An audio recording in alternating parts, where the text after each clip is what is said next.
আগামী ২৬ জুলাই শুরু হতে যাচ্ছে অলিম্পিকের মহাযজ্ঞ। গ্রীষ্মকালীন অলিম্পিক গেমসের ভেন্যু ফ্রান্সের রাজধানী প্যারিসে। অলিম্পিকের ঠিক ২.৫ মাস আগেই ফরাসি উপকূলীয় শহরে শুরু হয়েছে সিনেমার অলিম্পিক হিসেবে খ্যাত কান উৎসবের ৮ম দিনের আয়োজনে কানে লাল গালিচায় ফরাসি ৩ ক্রীড়াবিদ বহন করেছেন অলিম্পিক গেমসের মশাল। এছাড়াও এই দিন কানের বিভিন্ন ভেন্যুতে ছিল নানা আয়োজন। 100% কপার কন্ডেন্সারে তৈরি ভিশন ফ্রিজ, তাই গুণে মানে অটুট থাকে বছরের পর বছর।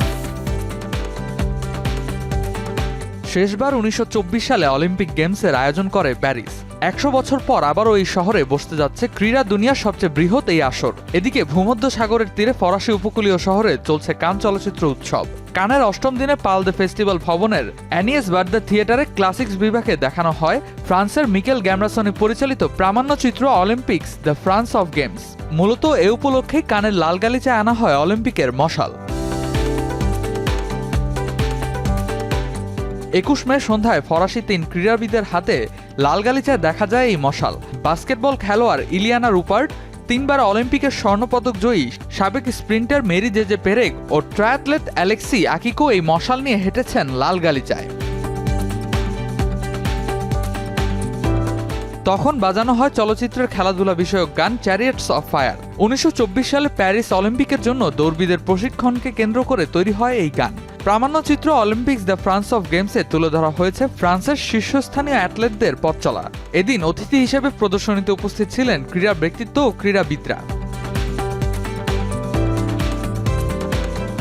এদিকে কানের ৮ম দিনে পাল দ্য ফেস্টিভ্যাল ভবনের গ্র্যান্ড থিয়েটার লুমিয়েরে মূল প্রতিযোগিতা বিভাগের ৩টি প্রদর্শনী হয়েছে।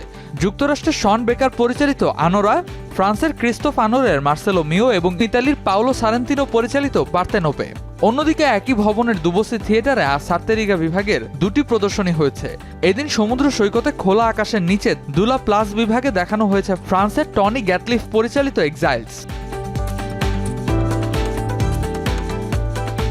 মূল প্রতিযোগিতায় নির্বাচিত ২টি চলচ্চিত্রের সংবাদ সম্মেলন ছিল মঙ্গলবার। দ্য অ্যাপ্রেন্টিস প্রসঙ্গে কথা বলতে আসেন রোমানিয়ান অভিনেতা সেবাস্তিয়ান স্তান, ড্যানিশ নির্মাতা আলী আব্বাসি, দ্য শ্রাউট সিনেমার পরিচালক ডেভিড ক্রেনেনবার্গ, অভিনেত্রী ডায়ান ক্রুজার, অভিনেতা গাই পেয়ার্স ও ভেসো কাসেলো সাংবাদিকদের সঙ্গে প্রশ্নোত্তর পর্বে অংশ নেন। একদিকে কান চলচ্চিত্র উৎসব, অন্যদিকে অলিম্পিকের আয়োজন, সব মিলিয়ে ফ্রান্সের বাতাসে যেন বইছে উৎসবের আমেজ। Redwan Ahmed, showbiz tonight.